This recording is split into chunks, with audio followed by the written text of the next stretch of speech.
এই যে পারো এয়ারপোর্টে একটা এরোপ্লেন যে উঠছে, এই যে রান নিচ্ছে, দৌড়াচ্ছে, এই যে এই যে এই যে এই যে এই যে এই যে এই যে, বাহ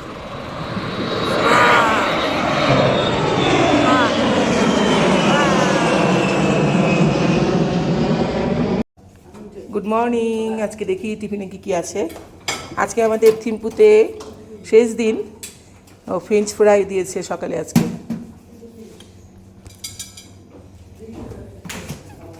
এটা কি গো? এটা ছোলার কিছু একটা, ছোলে বাটোরা বা কিছু এরকম কিছু একটা দিয়েছে। আর এখানে কি রেখেছে পাত্রে? ওটা এটা কি রেখেছে? দই, টক দই। হ্যাঁ। এখানে কি রেখেছে? অমলেট। আর এখানে তো তোমার রয়েছে রেডি ওই কর্নফ্লেক আর চকোস, কেউ চাইলে নিতে পারে। আর এখানে আচার, জ্যাম, বিভিন্ন ফ্রুট, বাটার, আর ওখানে রয়েছে ব্রেড। এবার একটু চটপট আমরা টিফিন করে বেরিয়ে পড়বো এই থিম্পুর এই হোটেল ছেড়ে। আজকে যাব আমরা পারোতে।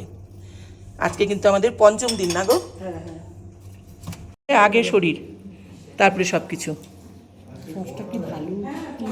তাই ইমলিটাই ভালো লাগে খেতে, টক মিষ্টি স্বাদ থাকে তো। হ্যাঁ, আমরা লাগেজ নিয়ে একেবারে থিম্পু থেকে চলে যাচ্ছি পারোর দিকে। আজকের দিনটা আমরা পারোতে থাকবো, আগামীকালও পারোতে থাকবো এবং সপ্তম দিন ওখান থেকে বেরিয়ে পড়বো। থিম্পু থেকে আমরা এখন বেরিয়েছি পারোর দিকে। এখান থেকে মোটামুটি ঘন্টা দেড়েক সময় লাগবে পারো পৌঁছাতে। আর পারো যেতে যেতে আমরা আরও কিছু কিছু জায়গা ভিজিট করব। কোথায় কোথায় ভিজিট করি অবশ্যই তোমাদের সঙ্গে শেয়ার করছি। পারো হলো ভুটানের সবচেয়ে সুন্দর শহর, তাই মনটা ছিল আনন্দে ভরা। কারণ আজ আমরা যাচ্ছি সেই পারো শহরে, যার নাম শুনলেই চোখের সামনে ভেসে ওঠে সবুজ উপত্যকা, পাহাড় আর শান্ত প্রকৃতির এক অপূর্ব ছবি। থিম্পু থেকে পারোর দূরত্ব খুব বেশি নয়, আমরা মোটামুটি 1.5 ঘন্টায় এই পথ পাড়ি দেব। কিন্তু বিশ্বাস করো, এই 1.5 ঘন্টার প্রতিটি মুহূর্ত যেন এক একটি জীবন্ত ছবির মতো। মনে হচ্ছিল আমরা যেন কোনো স্বপ্নের রাজ্যের মধ্য দিয়ে এগিয়ে চলেছি। গাড়ি শহর ছেড়ে একটু এগোতেই শুরু হলো পাহাড়ি রাস্তা। রাস্তার একদিকে সবুজ পাহাড়, অন্যদিকে উপত্যকা। কোথাও ঘন পাইনের বন, কোথাও সাইপ্রেস, কোথাও আবার বুনো ফুলে ভরা ঢাল। পাহাড়ের গা বেয়ে নেমে আসা ছোট ছোট ঝর্ণা যেন প্রকৃতির নিজস্ব সুরে গান গাইছে। আর কোনো কোনো জায়গায় ন্যাড়া পাহাড় দেখে মনে হচ্ছে এখানে জলের অভাব রয়েছে। বৃষ্টির ছায় অঞ্চল এগুলো। পথের ধারে মাঝে মাঝে চোখে পড়ছিল দু একটা ছোট ছোট বাড়ি, কাঠের কারুকার্য করা বাড়ি, জানালায় রঙিন নকশা, বাড়ির চারপাশে ফুলের বাগান। সব কিছুই অত্যন্ত পরিচ্ছন্ন এবং সাজানো। মানুষের জীবনযাত্রা ছিল শান্ত, সহজ এবং প্রকৃতি নির্ভর। কিছু দূর পর পর দেখা যাচ্ছিল প্রার্থনার পতাকা, পাহাড়ের ঢালে, নদীর ধারে কিংবা সেতুর পাশে। বাতাসে উঠছে সাদা, নীল, লাল, সবুজ ও হলুদ রঙের পতাকা। ভুটানের মানুষের বিশ্বাস, বাতাসের সঙ্গে সঙ্গে এই পতাকায় লেখা প্রার্থনাগুলো চারিদিকে ছড়িয়ে পড়ে এবং সকলের মঙ্গল কামনা করে। পুরো পথ জুড়েই আমাদের সঙ্গী ছিল পারোচু নদী। কখনো নদীটি রাস্তার একপাশে বয়ে চলেছে, আবার কখনো একটু দূরে। নদীর স্বচ্ছ জল পাথরের উপর দিয়ে ছুটে চলেছে কলকল হবে এবং চারপাশের পাহাড় মিলিয়ে এক অসাধারণ পরিবেশ তৈরি হয়েছিল। জানলার বাইরে তাকিয়ে থাকতে থাকতে কখন সময় কোন দিক দিয়ে কেটে যাচ্ছিল বুঝতেই পারিনি। পথের মাঝে মাঝে দেখা মিলছিল ছোট ছোট বৌদ্ধ স্তূপ, প্রাচীন মঠ এবং সুন্দর গুম্ফার।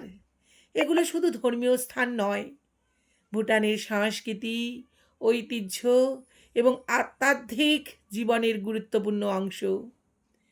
প্রতিটি স্থাপনার নকশা এত সুন্দর যে মনে হচ্ছিল যেন শিল্পের এক একটি নিদর্শন।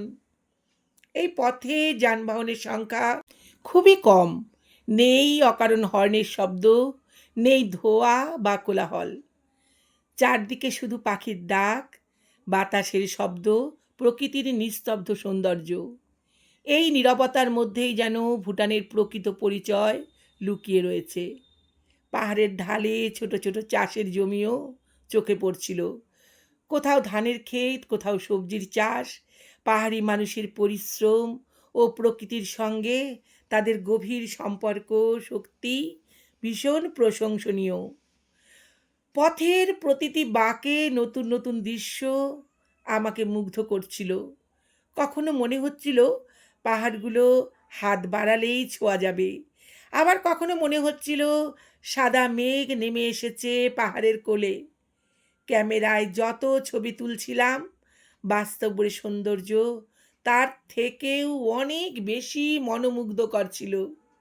চারিদিকে শান্ত পাহাড়ে ঘেরা বিস্তীর্ণ উপত্যকা, বিস্তীর্ণ ধানের ক্ষেত, সুন্দর বাড়িঘর এবং পরিষ্কার পরিচ্ছন্ন পরিবেশ আমাদের প্রথম দর্শনেই মুগ্ধ করে দিল। মনে হচ্ছিল যেন প্রকৃতি নিজের হাতে এই শহরটাকে সাজিয়ে তুলেছে। এখানে নেই কোনো ধোঁয়া ধুলো, নেই কোনো হর্নের শব্দ।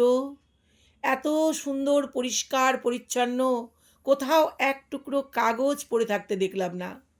আমরা গাড়িতে ওঠার মুখেই কিন্তু আমাদের ড্রাইভার কিন্তু আমাদের জানিয়ে দিয়েছিল যেখানে সেখানে কোনো বোতল, প্লাস্টিক বা কোনো আবর্জনা কিন্তু ফেলা চলবে না।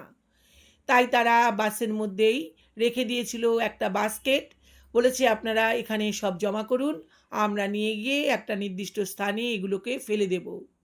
এখানকার মানুষের এই সচেতনতা দেখে সত্যিই আমি মুগ্ধ হয়েছি। এরা এত সুন্দরভাবে নিজেদের দেশকে পরিষ্কার পরিচ্ছন্ন রেখেছে, সত্যিই তা প্রশংসার যোগ্য। ভীষণই ভালো লাগলো। জানি না আমাদের দেশে এটা কবে সম্ভব হবে, তবে সাধারণ মানুষ যদি জাগ্রত না হয় তাহলে কিন্তু সরকারের পক্ষে একা সব কিছু করা কিন্তু সম্ভব নয়। আমার আরও একটা জিনিস ভীষণ অবাক লাগলো, সেটা হলো রাস্তার যেখানে সেখানে কিন্তু প্রচুর ফুলের গাছ হয়ে রয়েছে। বিভিন্ন ধরনের ক্যাকটাসের মধ্যেও দেখলাম ফুল ফুটে রয়েছে। আমরা বললাম আমরা একটু গাড়িটা দাঁড় করিয়ে এখান থেকে একটুখানি ফুলের ডাল তুলে নেব। আগের থেকেই আমাদের যে গাইড ছিলেন তিনি বললেন না, কোনো রকম ফুল গাছের ডাল ভাঙা চলবে না। কিন্তু দেখে যদিও প্রথম অবস্থাতে খারাপ লেগেছিল যে সামান্য একটু ফুলের ডাল নেব, তাতেই নিষেধ করছে, কিন্তু এরা নিজেদের দেশকে কতটা ভালোবাসে যে নিজের দেশ থেকে এক টুকরো যে ফুলের ডাল সেটাও বাইরের কোনো দেশে তারা নিয়ে যেতে দেবে না। তার মানে তাদের দেশের প্রতি কতটা ভালোবাসা, কতটা ভক্তি, এটা দেখে সত্যি ভীষণ ভালো লাগলো। প্রথম অবস্থায় খারাপ লাগলেও পরে ভাবলাম যে তাদের সত্যি দেশের প্রতি তারা কতটা অনুগত। এখানকার আরও কিছু কিছু বিষয় যেমন আমার ভীষণ ভালো লেগেছে। দেখো এরা কিন্তু যেখানে সেখানে থুতু বা পানির পিক ফেললে পরে তাহলে কিন্তু এদের ফাইন হয়ে যায়। তাই আগে কিন্তু আমাদের ড্রাইভার বলে দিল যে যেখানে সেখানে কিন্তু থুতু কপ বা পানির পিক কিন্তু আপনারা ফেলবেন না। আর যেখানে সেখানে হিসু বা পটিও কিন্তু করা চলবে না, নির্দিষ্ট জায়গাতে গিয়ে কিন্তু করতে হবে। আরও একটা জিনিস যেটা দেখলাম, এখানকার লোক সিগারেট খেলেও সেটা আড়ালে গিয়ে ওপেনলি কিন্তু কারোর সামনে সিগারেট খাওয়া যাবে না বা সিগারেটের ধোঁয়া ছাড়া যাবে না। এখানকার এই মানুষরা কিন্তু এই সমস্ত আইন কিন্তু মেনেও চলেছে। সেই জন্য বাইরে থেকে যখন ট্যুরিস্ট আসছে তাদেরকে প্রথমেই কিন্তু যে সমস্ত জিনিস করা যাবে না সেগুলো কিন্তু তারা আগেই কিন্তু জানিয়ে দিচ্ছে। এমনকি জোরে চিৎকার করে কথা বলাও যাবে না, কথা বলতে গেলেও সমীহ করে আস্তে আস্তেই কথা বলতে হবে। এগুলো কিন্তু আমাদেরকে এখানে পৌঁছানোর আগেই কিন্তু আমাদের গাইড কিন্তু সচেতন করে দিয়েছিলেন। তাই দেখছিলাম এখানকার মানুষরা যখন কথা বলছিল খুব ফিসফিস করে আস্তে আস্তে কথা বলছিল, পাশের লোকও কিন্তু তাদের কথা শুনতে পাচ্ছিল না। প্রথমটা একটু অবাকই হয়েছিলাম, কারণ আমিও কিন্তু বেশ জোরে জোরে কথা বলি, বারবার কিন্তু আমিও বাধাপ্রাপ্ত হচ্ছিলাম যে একটু আস্তে কথা বলুন। কিন্তু অভ্যাস বদলানো কি এত সহজ? তাই বারবারই আমি কিন্তু বেশ জোরে জোরেই কথা বলে ফেলছিলাম। তো যাই হোক, দেখো এখানকার প্রকৃতি দেখো, এক এক জায়গায় কিন্তু এক এক রকম। কোথাও বা উঁচু পাহাড়, আবার কোথাও দেখো বেশ অনেকটা নিচু পাহাড়। মানে এত ভালো লাগছে। আবার দেখো কোনো কোনো জায়গায় সবুজ গাছপালা ভর্তি, আবার কোথাও দেখা যাচ্ছে ন্যাড়া পাহাড়। আজকের এই পথ চলা কিন্তু শুধুমাত্র এক শহর থেকে আরেক শহরে যাওয়া নয়, বরং প্রকৃতির সঙ্গে এক গভীর পরিচয়। ভুটানের এই পথ আমাকে শিখিয়েছে প্রকৃতির সৌন্দর্য উপভোগ করতে হলে ধীরে চলতে হয়, চারপাশকে অনুভব করতে হয় এবং প্রতিটি মুহূর্তকে হৃদয়ে ধারণ করতে হয়।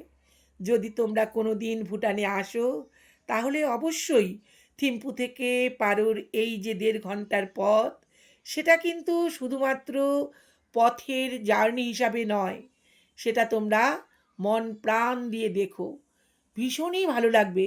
আর আমার মনে হয় চিরদিন এই রাস্তার যে স্মৃতি, সেটা তোমাদের স্মরণীয় এক অভিজ্ঞতার সৃষ্টি করবে এবং তোমরা উপভোগ করতে পারবে। প্রাকৃতিক সৌন্দর্য উপভোগ করতে করতে আমরা পারোতে এসে পৌঁছে গেলাম। ভুটানের পশ্চিম অংশে অবস্থিত পারো শুধু একটা পর্যটন কেন্দ্র নয়, এটি দেশের ইতিহাস, সংস্কৃতি, কৃষি এবং প্রাকৃতিক সৌন্দর্যের এক অনন্য মিলনস্থল। চারিদিকে সুউচ্চ হিমালয় পাহাড়, আর মাঝখানে বিস্তীর্ণ সবুজ উপত্যকা।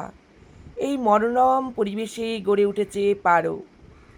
সমুদ্রপৃষ্ঠ থেকে প্রায় 2200 মিটার উচ্চতায় অবস্থিত হওয়ায় এখানকার আবহাওয়া সারা বছরই বেশ মনোরম।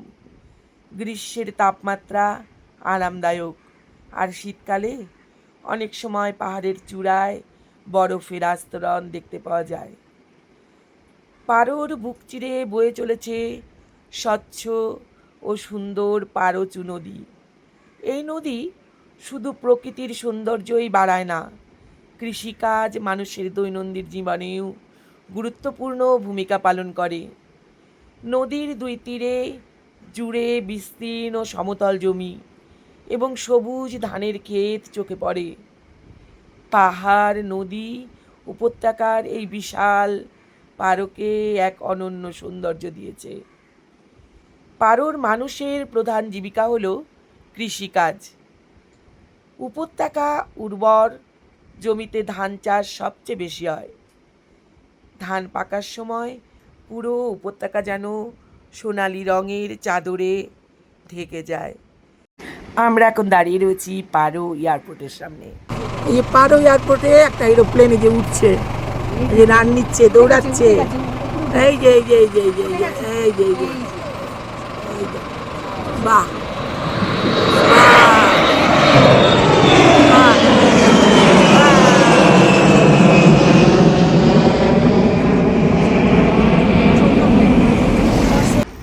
পারো এয়ারপোর্ট পার হবার পর আমাদের গাড়ি কখনো পারোচু নদীকে বাঁ দিকে, কখনো বা ডান দিকে রেখে এগিয়ে যেতে লাগলো। এ দেখো রাস্তার পার ঘেঁষেই কিন্তু পারোচু নদী এগিয়ে চলেছে। সে এক অদ্ভুত সৌন্দর্য। এখন বর্ষাকাল, তবুও দেখছি জল কিন্তু খুব যে অনেক রয়েছে তা কিন্তু নয়, অল্প অল্প জল, পাথর দেখা যাচ্ছে। দারুণ সুন্দর লাগছে কিন্তু সেই দৃশ্য। এখন জুন মাস, বৃষ্টি কিন্তু টুকটাক হচ্ছে, তারপরেও কিন্তু নদীতে সেই রকম জল দেখলাম না। এর কারণ জানি না, হয়তো বেশি বৃষ্টির সময় হয়তো এই নদীগুলো ভরে যায়। আমরা এখনও কিন্তু এই পারো এয়ারপোর্টের পাশ দিয়েই কিন্তু পার হচ্ছি। আর এয়ারপোর্টটা চারিদিকে কিন্তু এরকম কাঁটাতারের বেড়া দিয়ে ঘেরা, আর ওপরে কাঁটাতারের বেড়া দিয়ে রোল রোল করা রয়েছে। এই জায়গাটার সাথে, অর্থাৎ পারোর এই উপত্যকার সাথে আমি আমাদের ভারতের যে মিজোরাম রয়েছে, আমরা মিজোরাম ঘুরতে গিয়েছিলাম, চম্পাই বলে একটা জায়গা রয়েছে, সেই জায়গার কিন্তু অনেক সাদৃশ্য খুঁজে পাচ্ছি। চম্পাইও কিন্তু ঠিক এই রকম, চারিপাশে পাহাড় আর মাঝখানে সমতল ভূমি। এই চম্পাইতেও কিন্তু প্রচুর ধান উৎপন্ন হয়। পারোতেও দেখলাম প্রচুর ধান চাষ হয়েছে। শুধু ধান নয়, ধানের সঙ্গে গম, যব, আলু, ভুট্টা এবং বিভিন্ন ধরনের শাকসবজিরও চাষ হয়ে থাকে। এখানকার কৃষকেরা আধুনিক প্রযুক্তির পাশাপাশি প্রকৃতি বান্ধব পদ্ধতিতে চাষাবাদ করে থাকেন। রাসায়নিক সার ও কীটনাশকের ব্যবহার তুলনামূলকভাবে কম হওয়ায় এখানকার কৃষিপণ্য অনেকটাই প্রাকৃতিক ও স্বাস্থ্যকর। কৃষির পাশাপাশি ফল চাষও পারোর অর্থনৈতিক একটি গুরুত্বপূর্ণ অংশ। আপেল, নাশপাতি, পিচ, বড়ই, অ্যাপ্রিকট এখানে কিন্তু বাগান দেখতে পাওয়া যায়। বিভিন্ন এলাকাতে এই ফলের মরশুমে গাছে গাছে রঙিন ফলের সমারোহ এই উপত্যকার সৌন্দর্যকে আরও অনেক গুণ বাড়িয়ে দেয়। এসব ফল দেশের বিভিন্ন অঞ্চলে পাঠানো হয় এবং কিছু ফল বিদেশেও রপ্তানি করা হয়। পারোর আরেকটি গুরুত্বপূর্ণ জীবিকা হলো পশুপালন।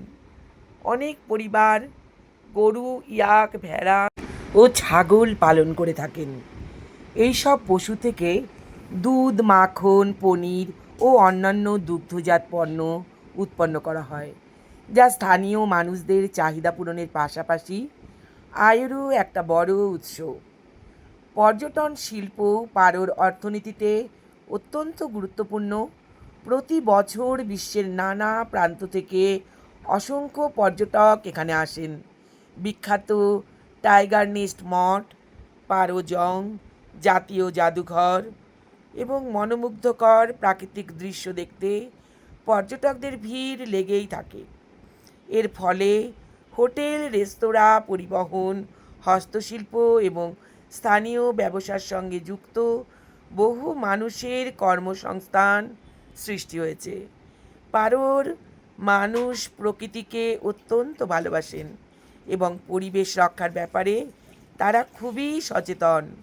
শহরের রাস্তা, বাড়িঘর ও আশেপাশের পরিবেশ অত্যন্ত পরিষ্কার পরিচ্ছন্ন। বন সংরক্ষণ এবং জীববৈচিত্র্য রক্ষায় ভুটান সরকারের উদ্যোগও প্রশংসনীয়। তাই এখানকার নির্মল বাতাস ও সবুজ প্রকৃতি আজও অক্ষত রয়েছে।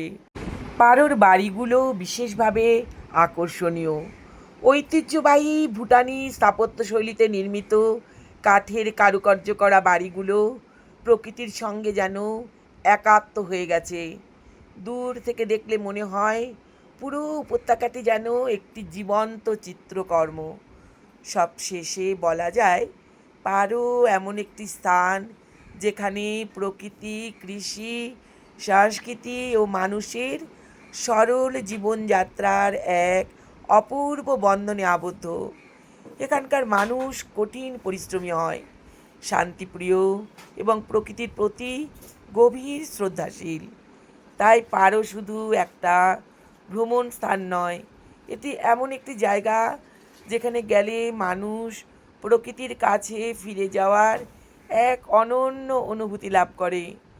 ভুটান ভ্রমণে এসে পারোর এই সবুজ উপত্যকা, ধানের ক্ষেত, ফলের বাগান, পাহাড়, নদী ও মানুষের আন্তরিকতায় আমার মনে হয় চিরদিনের জন্য গেঁথে থাকবে।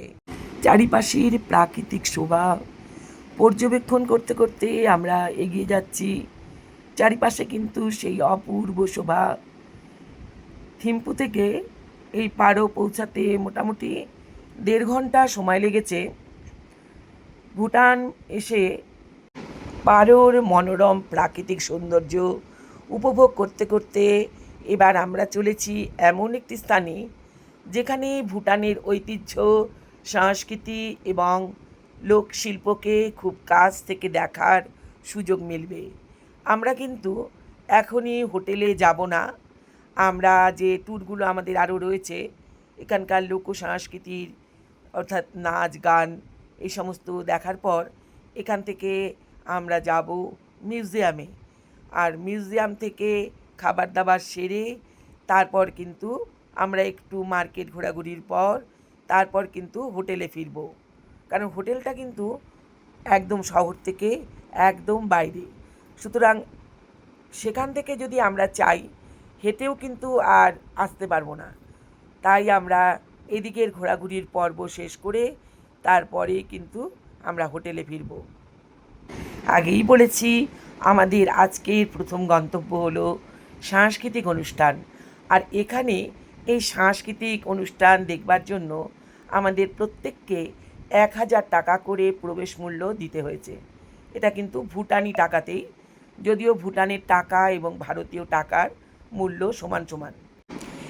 এই অনুষ্ঠান দেখবার জন্য আমাদের যেখানে নিয়ে যাওয়া হলো সেটা কিন্তু এই উপত্যকাতেই, অর্থাৎ পাহাড়ের ওপরে কিন্তু নয়, বিভিন্ন জায়গায় রয়েছে। তবে আমাদের যেখানে নিয়ে যাওয়া হয়েছিল সেটা কিন্তু সমতল ভূমিতেই ছিল। আমরা গিয়ে দেখলাম সেখানকার ছেলেমেয়েরা সুন্দর করে সাজগোজ করে দাঁড়িয়ে রয়েছে। সম্ভবত আমাদের মতো টুরিস্টারদের এরা মনোরঞ্জন করে থাকে, আর তাই তাদের এই বেশভূষা। পারোর প্রকৃতি কিন্তু সত্যি অসম্ভব সুন্দর। দেখো চারিপাশে পাহাড়ের শ্রেণী, আর মাঝখানে অনেকটা এরিয়া একদম সমতল, আর সেখানে প্রচুর বাড়িঘর আর প্রচুর চাষের জমি। চারিদিকে তাকালেই দেখতে পাবে সবুজ আর সবুজ। এই সবুজ যখন একটু বড় হবে তখন কিন্তু এটা দেখতে আরও সুন্দর লাগবে। আমরা যখন জুন মাসে গিয়েছিলাম তখন কিন্তু এখানে যে সমস্ত চাষ হয়েছিল সবই গাছগুলো ছিল ছোট ছোট। সেই জন্য কিন্তু আমরা সেই সৌন্দর্য, বড় হবার পরে যে সৌন্দর্য, সেটা কিন্তু আমাদের চোখে পড়েনি। ভুটানিদের সংস্কৃতি নিয়ে একটা ছোট্ট ভিডিও আমি আগেই পোস্ট করেছি, তোমরা চাইলে দেখে নিতে পারো। কারণ এই ভিডিওর সাথে যদিও আমি একটু জুড়ে দিচ্ছি, কিন্তু ভিডিওটা অনেক বড় হয়ে যাচ্ছে।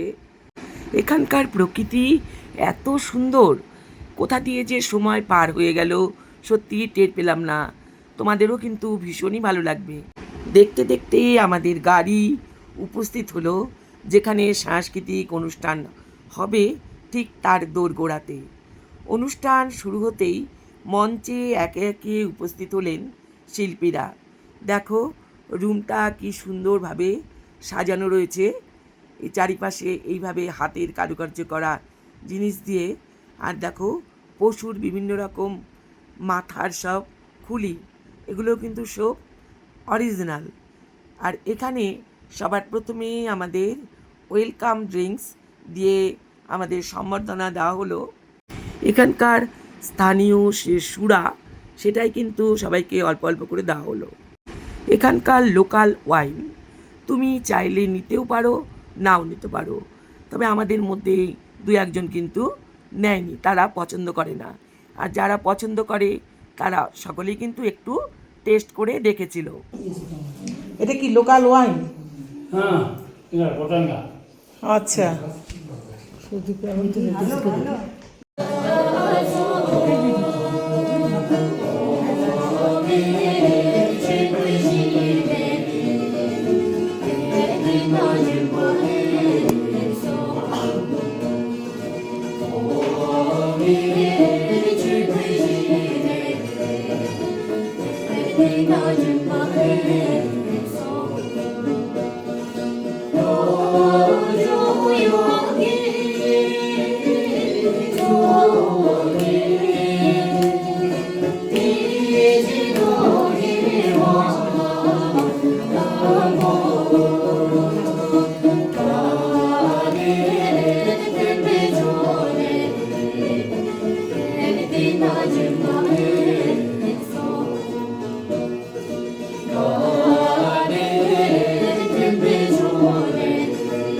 ফটো নাও, তোমার কাছে দিব।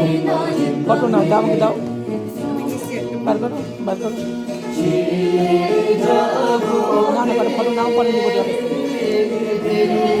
পাতালি করে নাও।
আমাদের সঙ্গে যে গাইড ছিল তিনি এখানকার সংস্কৃতি সম্পর্কে আমাদেরকে বুঝিয়ে দিচ্ছিলেন, কিছু হিন্দি কিছু ইংলিশে।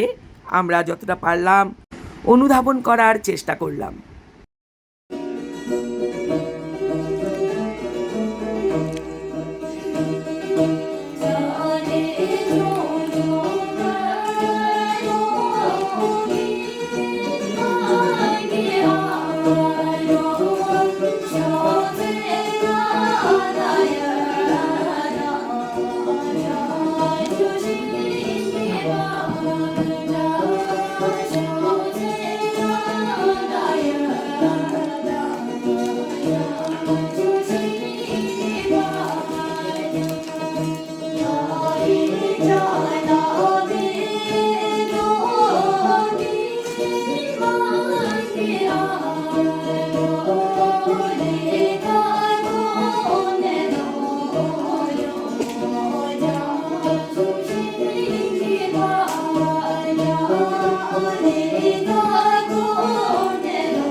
এই নাচ শেষ হওয়ার পর এখানকার স্থানীয় একটি ছেলে বাঁশি বাজালো।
Oh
দাও তো, পরে দিচ্ছি তোমাকে। দাও, যা আছে দাও, পরে দিচ্ছি।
যাবো আমরা, আমার কিছু আসবে। হ্যাঁ, অবশ্যই অবশ্যই। আমরা এখন টুকটাক প্রোগ্রাম সব করবো, কিন্তু টেস্টটা কিন্তু খারাপ না।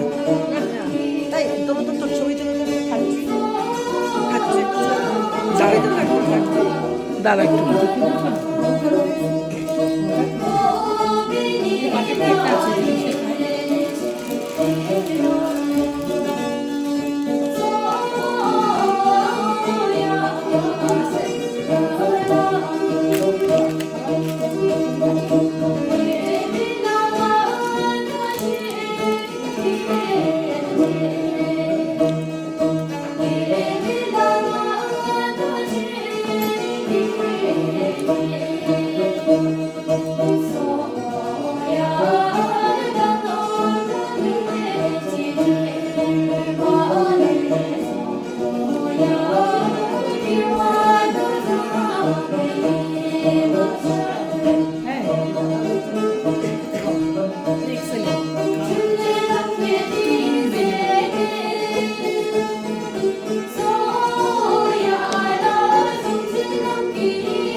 ছুরি বাজাতে আসছে না, শেষ দিলাম তো প্যাকেটটা, ওই যে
Olmazsa cömert döver. Mesela lafa diyoruz.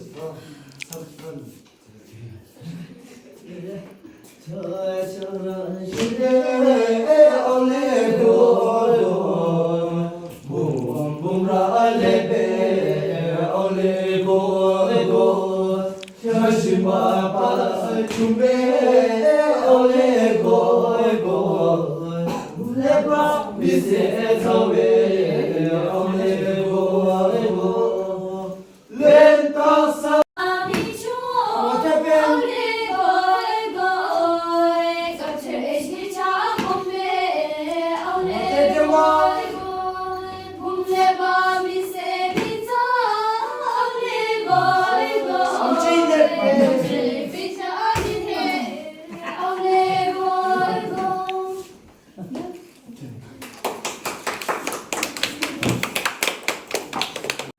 এখানকার অনুষ্ঠান শেষ করে আমরা পৌঁছে গিয়েছিলাম এই পারোতেই যে ন্যাশনাল মিউজিয়াম রয়েছে সেখানে, কিন্তু একসঙ্গে ভিডিওটা প্রকাশ করলে অনেক বড় হয়ে যাচ্ছে, তাই আজকে ভিডিওটা এখানে শেষ করলাম। এটা পঞ্চম দিনের প্রথম পার্ট, এবং পঞ্চম দিনের দ্বিতীয় পার্টে সেই মিউজিয়ামের ভিডিওটা প্রকাশ করব। টাটা, তোমরা ভালো থেকো, সুস্থ থেকো। তোমাদের ভিডিও কেমন লাগলো অবশ্যই জানিও।